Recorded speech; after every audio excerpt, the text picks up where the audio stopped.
There it is. Hello, everybody. Welcome to another episode here at the Fit Fighter Podcast, the podcast gym of inspirational fitness talk. I am your host, fitness goer, TJ Williams, giving you the insight of my fitness journey, discussing and analyzing fitness-based subjects, and also highlighting individuals that are involved in fitness, past, present, and future. Okay, so for those who want listen to my previous episodes, and of course I had one classmate that I went to school with on the show, Samantha Bricky, or should I say Samantha Rio? Of course, Samantha Rio's her maiden name, but of course I got another classmate that is going to be is on the show right now. I have her as a guest. She's had been on a fitness journey since 2015. And of course, she's a certified Les Mills body pump instructor. So that's opposite of what I do. I do body combat, which is a lot easier for me. That's martial arts based fitness. But body pump, you have to deal with dumbbells or not, no, barbells. Barbells. Yeah. Yep. Yeah, I haven't done that class in a while time. But let me introduce everybody to Jamie Tobias Wittcop. All right, so Yep. yeah, so she's going to talk about her fitness journey right up to where she is now, instructor. So, all right. So, how you doing, Jamie? I'm good. How are you? Yeah. Like I said, my computer acts up sometimes. I want to try to get up on here and be on time. But yeah. All right. So, other than you being a fitness instructor, I mean, what you do now? Of course, do you have a full-time job or anything I else? do. I do have a full-time job. I am a federal contractor. I'm in the DC area. So I work in personnel security based type stuff there, but I still work out between five or 6 days a week, sometimes 7, even though you're supposed to have that rest day. It just depends on the week. Yeah, I mean, you're pretty much stuck now since you're a fitness instructor. I mean, usually if you're a fitness instructor, you're stuck. So you have to work out. Yeah. You have no excuse. Well, that's true. And for me, it just became part of who I grew into be. So there's no, today I did an RPM. I have a spin bike and I did an RPM class at home. Had no desire to do it. I feel much better now. Did it anyway. And I can make myself do that, but I'll complain about it along the way for sure. Yeah, and I did mention to the listeners that of course we were classmates, middle school and high school. Yep. Yeah, of Yep. course we were both in a band too. Yeah. Yep. I did piccolo and flute. You were percussion, right? Yeah, and of course I was stuck with the crash cymbals.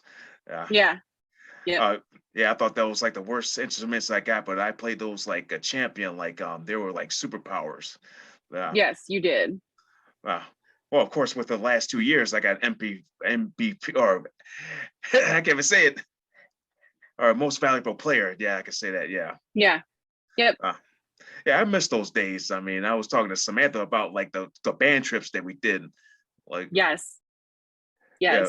I'm actually taking my son to New York City in a couple of weeks, and I'm kind of excited because that was one of the trips that we did I think sophomore year in high school, and it's nice to be able to go back as a grown person and do what I want. So, but then to also tell my son oh, hey, I've been here.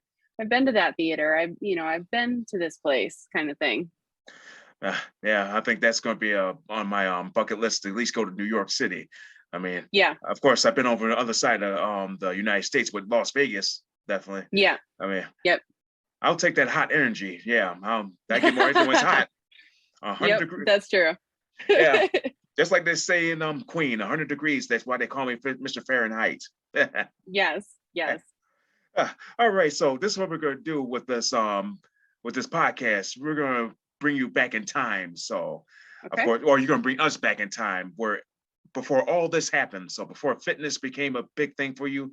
All right, so you're going to describe how you. Well, your first question would be describe how you were before you got into fitness.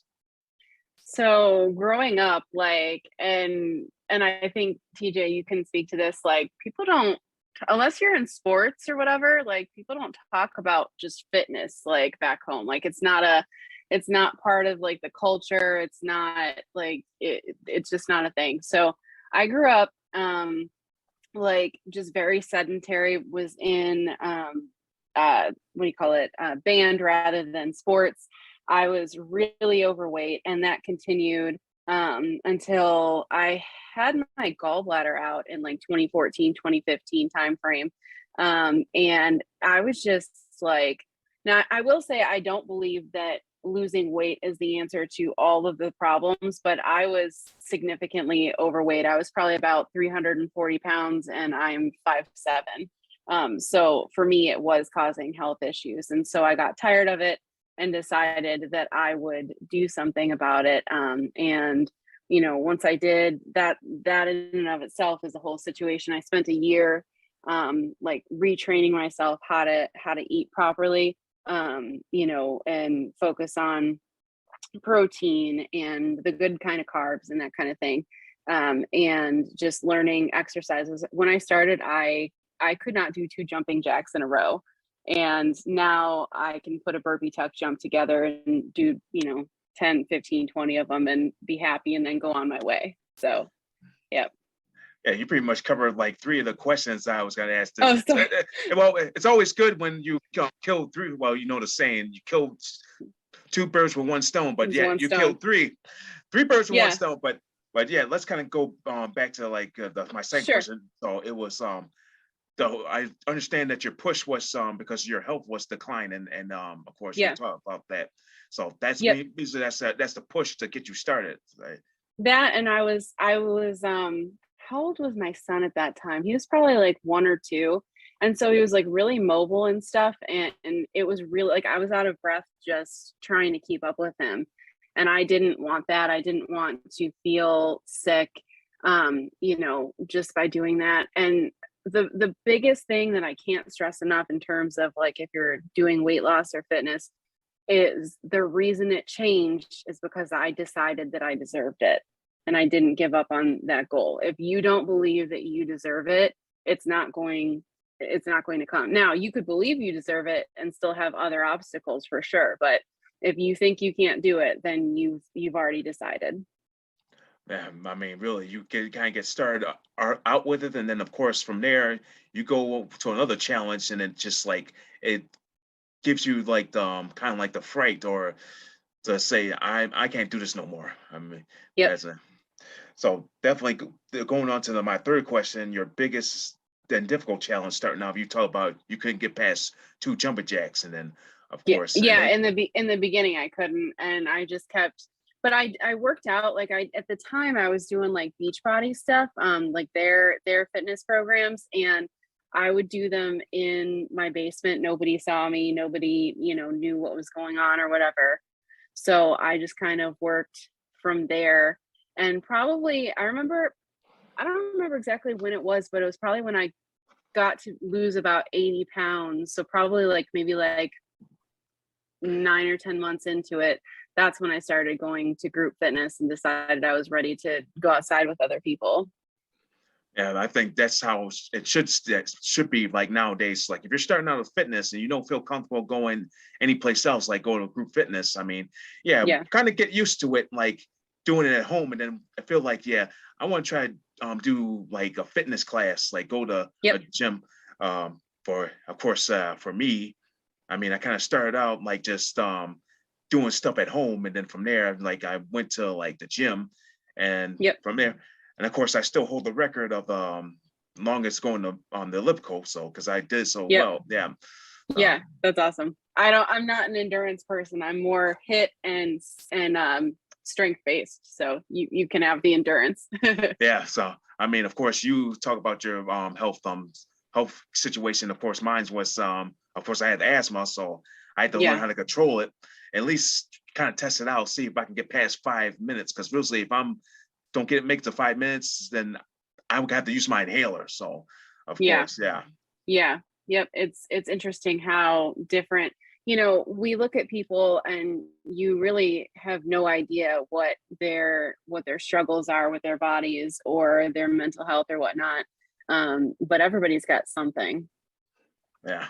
I mean, it's like you had your gallbladder taken out, and then of course, for most people, it's like Samantha mentioned that she had like pancreatic cancer or something, or a condition that. So, I mean, people at least try to try to not to get a health scare before Yeah. So that's how. Well, Yep. yeah. All right.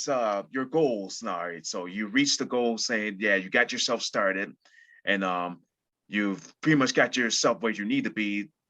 Well, I don't know if you are at where you need to be, but what would you say your next goal would be? Well, that's a loaded question because it depends on who you ask if I'm where I need to be. Like overall at some point I had lost probably about 125 pounds at my like lowest weight. And then I think between pandemic and just building muscle and whatnot, I probably gained I don't know, probably 35 of that back or whatever. But my body is built completely differently now. So now it's very interesting because I'm no longer at like a weight where health or where like weight is going to be the first indication for like, you know, what's going on with my health, what everybody seems to think it is. People don't realize that BMI was created by a mathematician for white men and it had nothing to do with health. So if you're not a white man, BMI is not for you at all. So I don't subscribe to BMI. I don't, you know, but you still have to deal with that. Like if you go to the doctor or whatever. And now this is nothing I can control, but my I have hypothyroidism now. So now, you know, my body doesn't lose weight in the same way. Plus I have all kinds of issues like, you know, just because people think because you lose 100 pounds, you know, that you know, you look great, you feel great, all of that. But the body dysmorphia from doing that in a year is, you know, something that you can only describe to people who have seen it, because like you might look in the mirror and think you still look like you know, you did, you know, 100 pounds ago. So at this point, my focus isn't so much on weight. I actually, I haven't stepped on a scale in 8 months, I don't think, because it was causing too much like mental stress and blocks and whatever. Plus your body weight can, you know, people are like, oh, I haven't lost any weight, but your body weight can fluctuate on a number of reasons: salt intake, water. If one thing that happens to me, especially when I run, my body, like the muscles will like try to recover and they'll hold on to all the water. When I was heavier and I first started running, I would gain like 6 pounds in a day, and then 4 days later I'd lose like 7, and it was all water weight. Like it was like my body would hold on to it. So at this point it's just kind of figuring out how to be a better instructor. I'm just starting out, even though I was certified. I haven't started teaching yet. I actually just taught my first class on Saturday, and I got hired on at a gym on Wednesday, doing like sub work. And then in a few weeks, I should be hopefully taking over a friend's class and whatnot. But my goals, you know, are really just to treat my body correctly, because it's, you know, when you go into a fitness journey, it's not all about like, you know, losing weight and stuff like that. Like, you know, listening to my body if I need rest, because, you know, I have other health problems and sometimes I just can't do it. Taking recovery, actually doing body flow, which I've forced myself into. And for those that don't know, body flow is a Les Mills format, and it is Tai Chi, yoga, and Pilates based. Does great low impact work for strength, flexibility, mobility, all that. And continuing to lift heavy and just kind of getting myself into a space where like I know that I'm doing what I need to be doing and I'm dictating that. I'm not letting the scale dictate that. I'm not letting what society thinks should dictate that. I'm not letting my muscles getting too big and I'm a woman and it shouldn't be that way. All of that. So I guess the short answer would be taking control of my own, you know, fitness journey and doing what I know I need, with the help of like, you know, if I consult my doctor or a nutritionist or a specialist or a personal trainer, group fitness instructor, whatever, if I consult people that are know me and my specific needs and story, that's kind of what I'm looking at. Yeah, so with this fitness journey, you're looking for an army. I mean, you want everybody to be on board to make sure you're on that right path, and of course, you want to be here for your son. So that probably be Yeah, like that probably be like the next question I'm going to ask, but I'm going to continue with this. Of course, when you talk sure. about Mills, of course, yeah, you'll start off as a sub, and then from there, you take over. Like for me, I started off as like a sub. I didn't have my own class yet, and then of course, I Yep, got my own class, and then from there, I went from having my own class to like subbing like other locations. So yep. I went from being at one location to like 3 to 4 locations.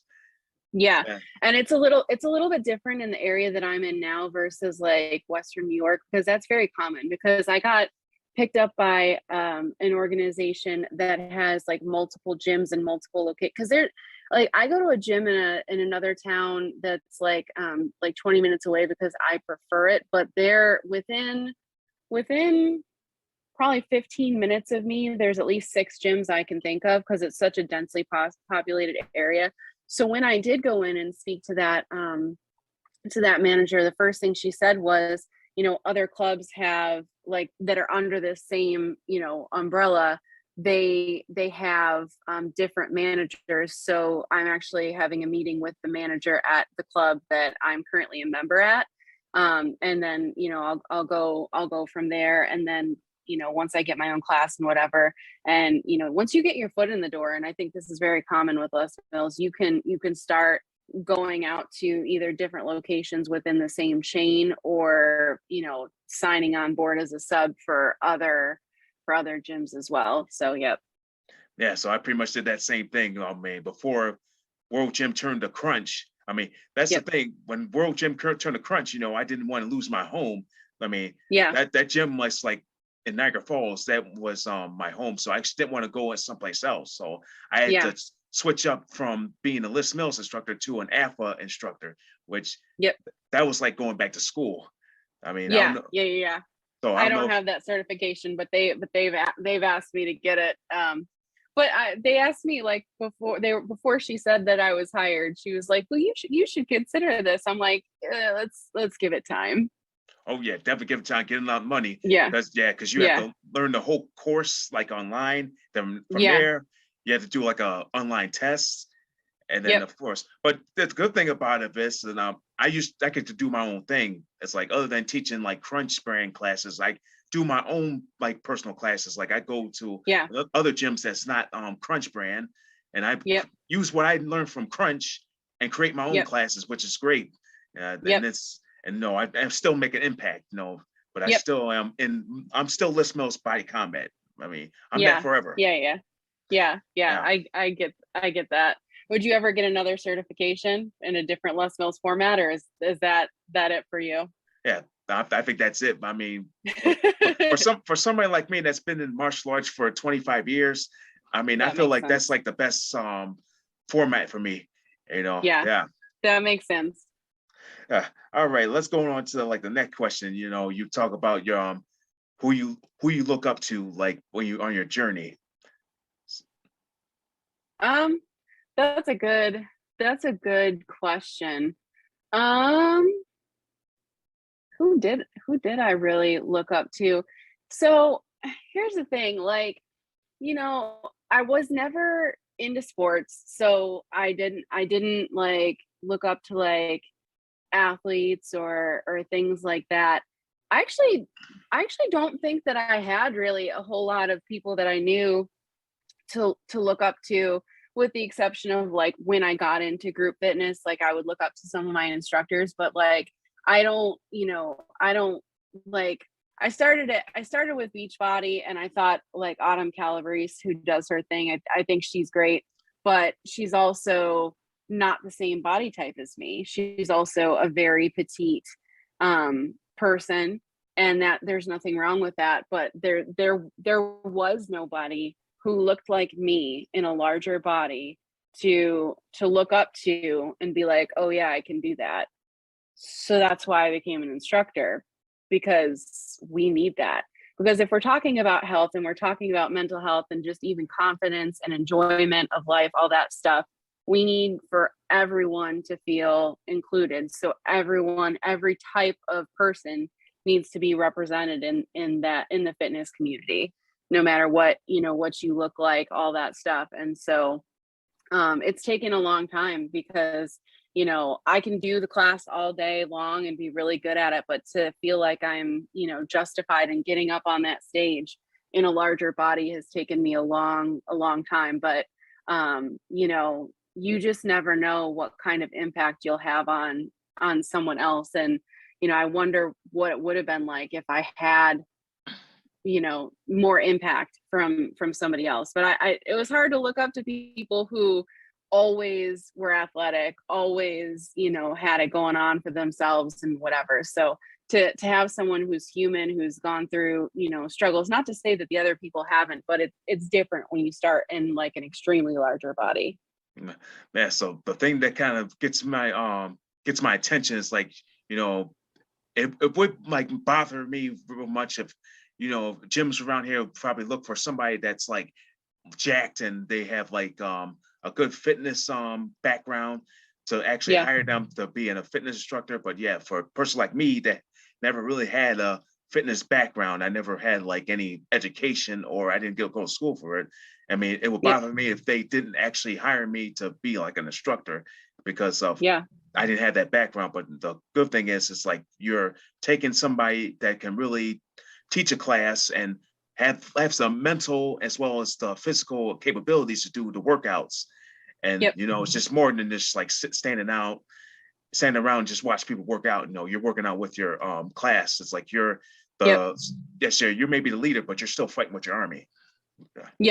Absolutely. There are certain tracks that's more applicable to than others, and which ones they are. But you're there and you're struggling, right along with them. And that's one of the things that I'm learning is like, fitness ebbs and flows for people, and people are at different levels. You're going to have a class that has a whole bunch of different levels of people, so you want to make sure that everybody feels comfortable. So if you're dying, like when I taught the backtrack, while I haven't had sciatica in a while, I do have sciatica.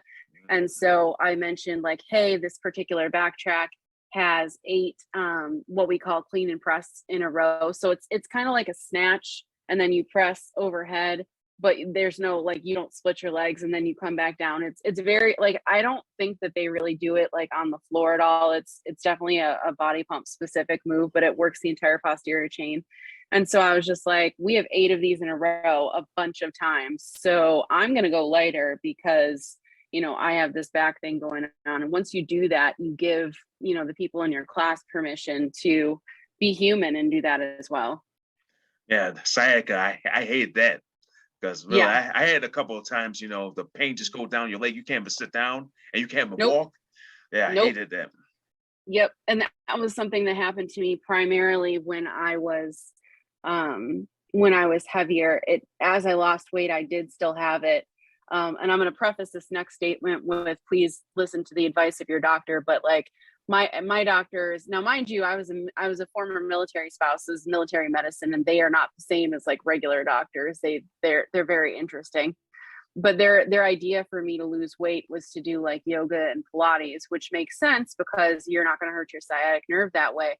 But at the same time, it's a little more difficult when, to create that calorie deficit when you're not burning as many. So that's actually how I got into Body Attack. And when I first did it, like there were times like when it would hurt, I'd have to modify or whatever. And I just kept at it and kept at it and kept at it until it stopped. And again, go by whatever your doctor says. I'm sure my doctor wouldn't love me doing high impact stuff, but for me, the more I did it, the better it got. And now I can do all of it pain-free. So I'm happy about that. All right. That whatever you're happy with, you stick with it. That's wonderful. Yeah. All right. Yep. All right. Let's get to like our subject. Of course, you got certified in body pump. So I know it was kind of different in 2020 because you couldn't go anywhere to actually do the initial training. I mean, because of course that initial training is 2 days, right? Yep, it's still 2 days. Mine was just online. They're starting to do some online and some in person, just depending. But mine was online. Yeah, so I'm guessing like the first day was like the first day you had to go through an entire class. That was like the Yep. beginning of them, and then from there Yep. the coach or the instructor kind of like Yep. narrow things down for you, right? Yep. And I actually had two, because I had my trainer, and then I had someone else that was training to become a trainer. So we had two, but you get assigned a track at the beginning that you're supposed to learn. And it's different. My understanding of in person is like you have to go and like teach it to the class. You don't do that when it's virtual. You send it in, beforehand. Like for body pump, they had us send in two videos, one of 5 main moves. They wanted to see our squat, our deadlift, our chest press, our clean and press, and our lunge is what I think they wanted, just to check like your basic. Those are like 5 of the more basic moves, and give you form feedback and all that. And then you go through and you do the track, and then you take your training, and then you get like a week or 2 or something to resubmit, because now you've learned everything. And so once you pass that, then you can go on and film the whole release. Yep. Yeah, that's pretty much how I had to do it for body combat. And of course, for Yep. me, I actually went to another gym to actually do the initial training.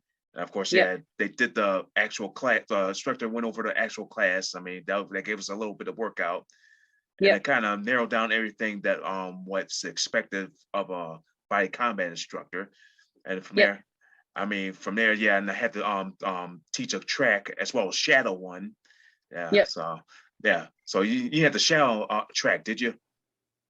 No, not for that. I don't know if it's like, see, body pump was a weird thing too, though, because like I went and decided to invest in the Les Mills Smart Bar. So for people that like don't know, like body pump it's barbell based, but it's designed on high reps, lower weight. So you would not use the same weight that you do on the floor.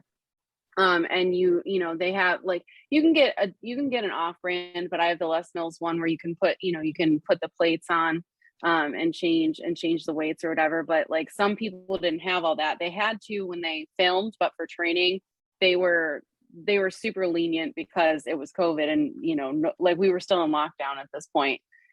So I'm interested because I am going to be taking body attack training in June. So, and that's online. Interestingly, it's online with the instructor that I take my in-person body attack class with. So that'll be interesting. So I'm not exactly sure. And I know that they've changed like the grading and how they do different things. So we'll see, but I definitely look forward to it. Yeah. So when you had to do your certification video, I mean, did you have to do it once or twice? So I only had to do it once. You could do it in front of humans or at home, and I just did mine at home. But I was able to get it on the first go. Yeah, lucky I didn't. I mean, Yeah. I failed the first go, and then of course I got certified in a second. Yeah. That's pretty common. For me, like I have anxiety issues, and so having that makes it so like I was just like really like on top of it, more so like I was like excessively prepared. So not to say that you weren't, but for me it was just very like direct. And I had been taking it. Did you take combat a lot before you got certified, or no? Oh yes, of course, they started introducing the class in World Gym at 2013, and of course, Oh, nice. yeah. So I got at least a taste of what body combat was, and then and then from there, I kind of wanted to become an instructor because I got so envious because everybody else, my friends were getting like certified that I took class with, and then from there, I had to do this. Yeah. Yeah, absolutely. I totally get that. And everybody's journey is different. Some people get it on the first time in one format, and then they go on to certify in another format and they don't get it. Who's to say if I'll get it the first time in body attack or not? But it's okay. You just keep going.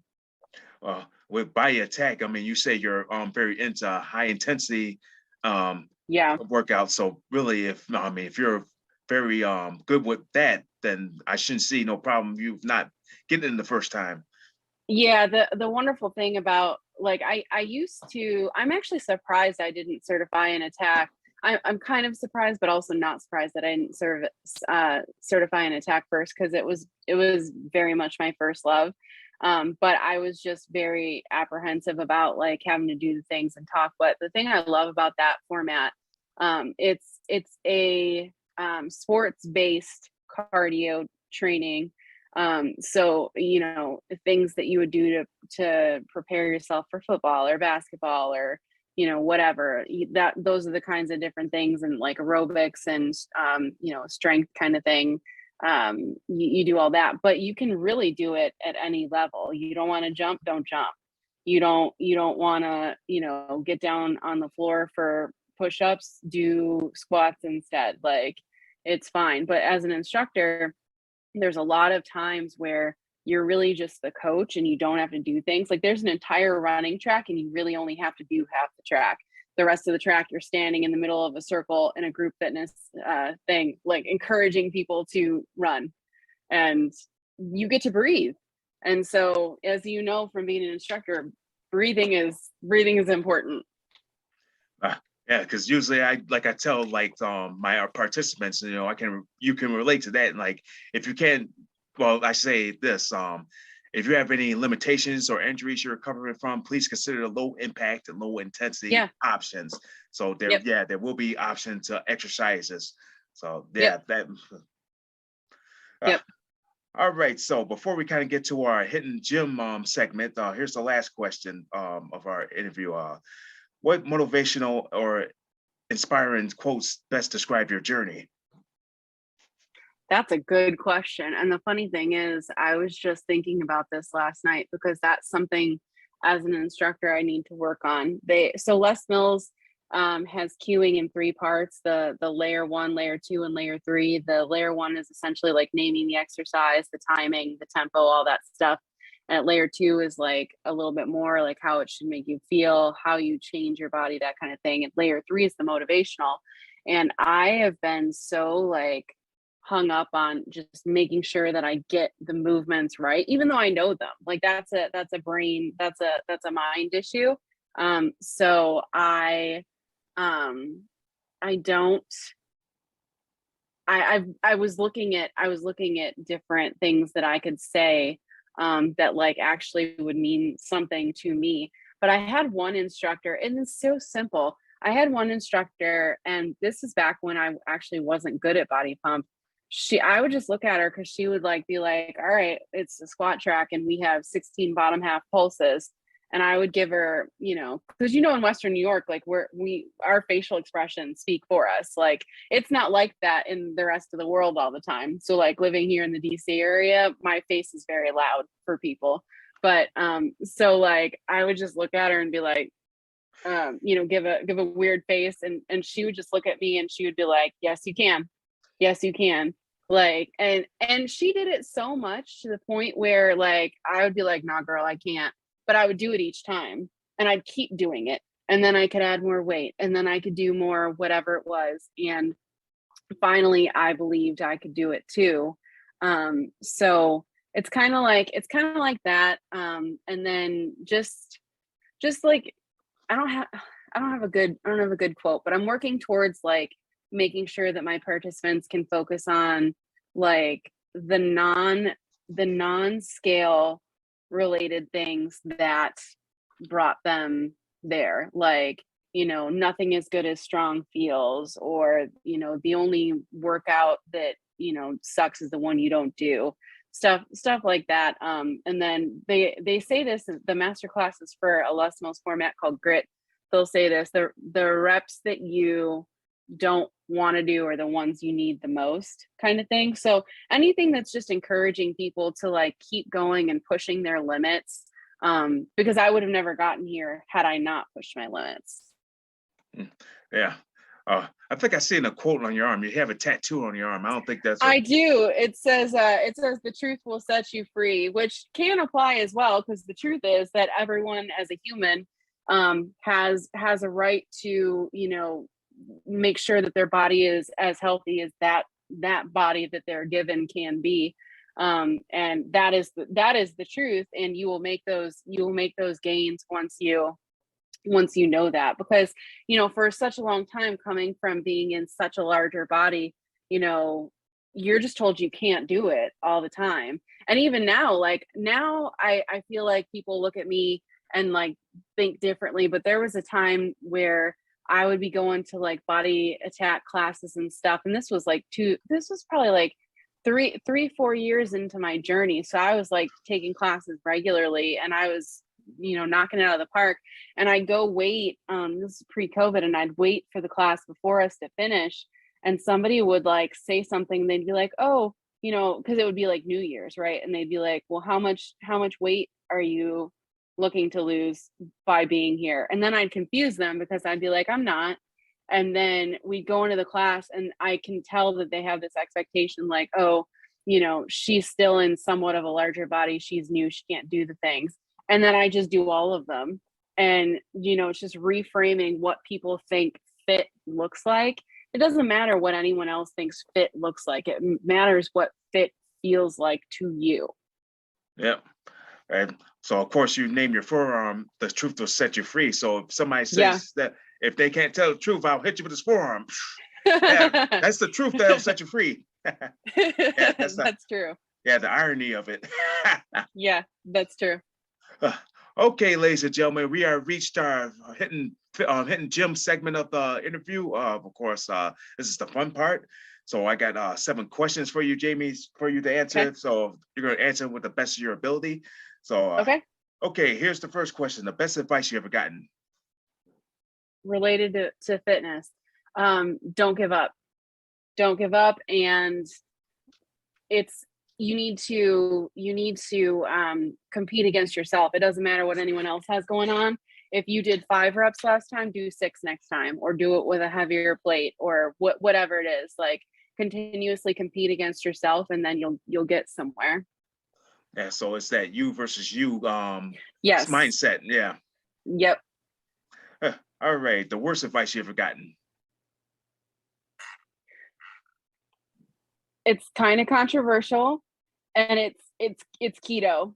Keto is trash. Like, I know a lot of people like keto or whatever. Will keto for a short amount of time help you like lose weight?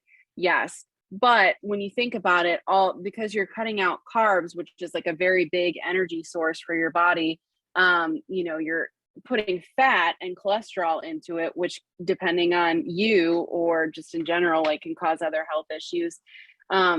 People don't realize keto was designed specifically, I believe, I can't remember if it was children or adults. It was a diet specifically designed to help a certain subset of seizure patients. It was not designed to be like a lifestyle. So anything involving don't eat the carbs, like, there are good carbs and there are bad carbs. For me particularly, if I have too much gluten, my body doesn't like that or whatever. But if I eat a sweet potato or brown rice or whatever, my body reacts differently. So make sure anything that's like, eat, like, yes, calorie deficit, okay, but don't forego the carbs. You don't have any energy. You can't lift. You can't do.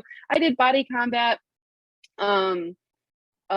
83. I did 83 in class on Wednesday, and they have 4 sets of 8 sprawls in a row.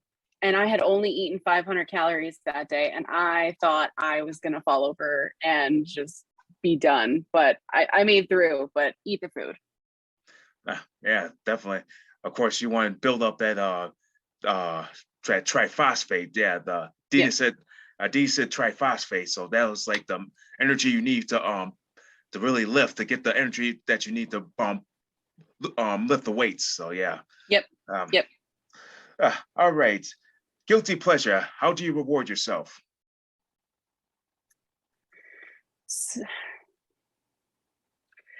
This has changed. It used to be like, oh, I met a goal. Let me eat some chocolate or whatever. I have learned not to reward myself with food, because food doesn't have morality. There's no good or bad food. like if you're craving tacos for a week and you've been denying yourself tacos, when you do get the tacos you might binge them because you've denied yourself for so long. So I reward myself.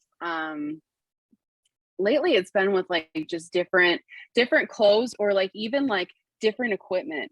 Like I like I said, I have the smart bar. I also bought an indoor bike. So I did that, or I'll get like a different size kettlebell or something like that. So yeah, I try to stay away from food related things because I've done that before and it did not go well. Yeah, so really, most people say their guilty pleasure would be a slice of pizza or like Yeah. ice cream, but yeah, you kind of eliminate that. You need something We're different. from Western New York. Like, how are you gonna make pizza a guilty pleasure? Like, that's life. Like, pizza exists and we are Yeah, here to eat it. And that's that. Like, you can be fit and eat pizza. Like, do I eat pizza every day? Would I feel great? No. But that's on the list of things with gluten that'll make me feel not great that I'll still eat because mentally it's worth it.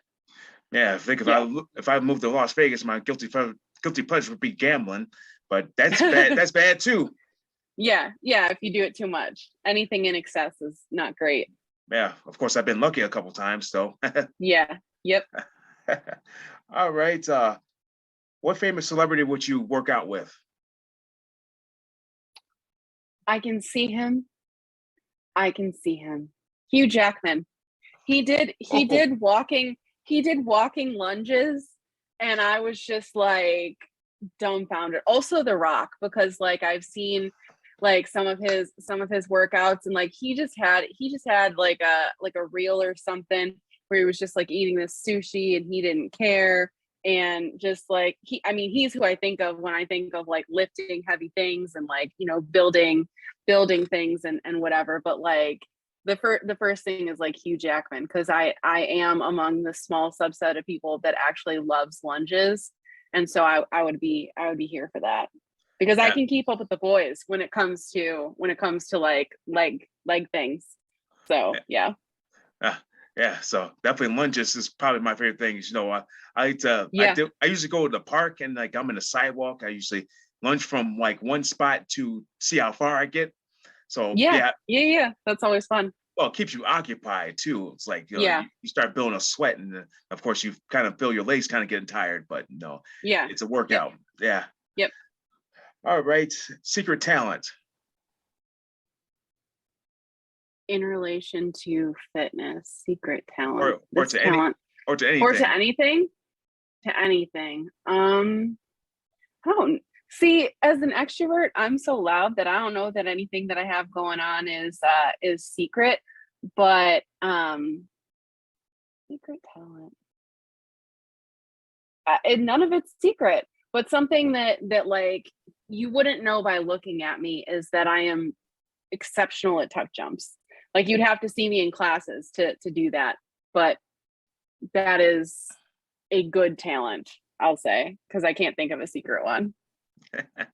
Well, yeah. Usually, some people can't think of a secret challenge because it's your talent's already out there, so nobody. There's Yeah, nothing and hidden. I'm correct. Like, and it depends on your personality. If you're more introverted, you might keep some things to yourself. But for me, when I can do things, I get excited about them, and some people know. So yeah.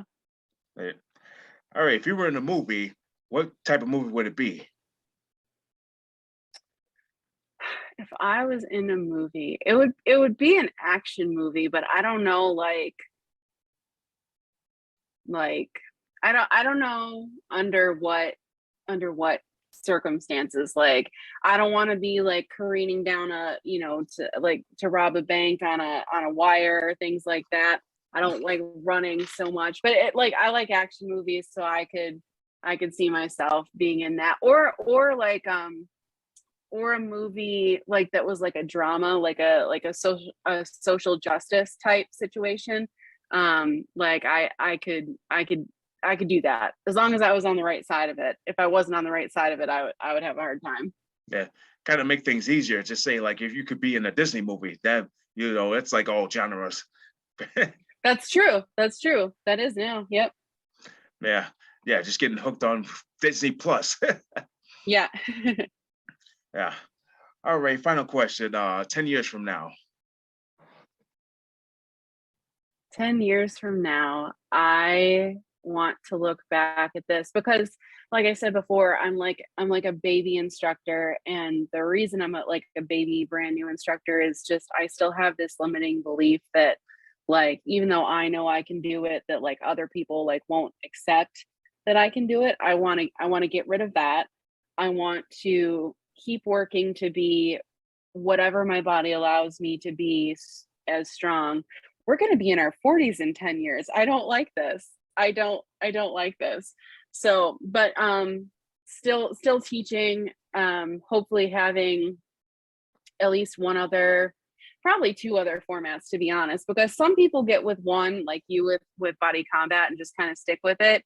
And literally like the day I taught my first class, I was like, let me look at attack training. It's like tattoos. You get a tattoo. Some people say you get a tattoo and then you end up with like a bunch more or whatever. So it's like that. So a couple more certs, more confidence, and more feeling like I belong in the fitness industry space, not just as like a participant, but as someone who leads, someone who, motivates others and, teaches, all kinds of people, whether they live in a larger body, a smaller body, they're whatever their situation.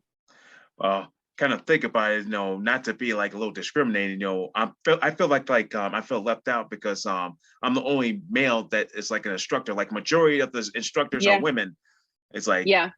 Well, not that I say it's Yeah. it's bad. Not that I say it's not bad, but it's really that's how it is right now. It's like you got all these guys doing other things like powerlifting and everything, but they know like you can use that to really motivate somebody to be like in fitness classes. Like I could do that. Yeah. And I think it's, and I've heard this from certain participants because I go to so many different formats. So many of my friends are instructors. So I hear all these things. And I think that the issue there is like the stigma that comes from being in a group fitness class. Cause some people say like, that's not for men, or it's only okay. Like I had a guy in my RPM class that was like, my instructor was trying to convince him to come to Body Flow the next day because she was subbing, and he was like, that's too effeminate for me. And I'm in my head, I'm like,